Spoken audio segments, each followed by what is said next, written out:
క్రీడా నైపుణ్యాలను మెరుగుపరుచుకుంటూ నిరంతరం సాధన చేస్తే అద్భుతమైన ఫలితాలను సాధించవచ్చునని, అందుకు పోస్టల్ ఉద్యోగి పోతిరెడ్డి శివారెడ్డి నిదర్శనమని పోస్టల్ ఎస్పీ దేవరెడ్డి సిద్ధార్థ అన్నారు.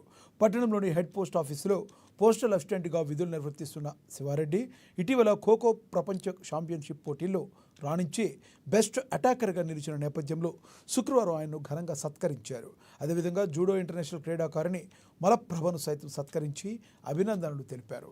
ఈ సందర్భంలో పోస్టల్ ఎస్పీ దేవారెడ్డి సిద్ధార్థ మాట్లాడుతూ రోజుకు 8 గంటలు విధులు నిర్వర్తిస్తూనే ఖోఖో సాధన చేశారని, ఆదిలాబాద్లో ప్లే గ్రౌండ్ ఉంది తెలుసుకుని ఇక్కడ పోస్టింగ్ తీసుకున్నారని అన్నారు. క్రీడలపై ఉన్న మక్కువతో నిరంతరం కృషి చేసిన ఆయనకు ఉత్తమ ఫలితం లభించిందని పేర్కొన్నారు.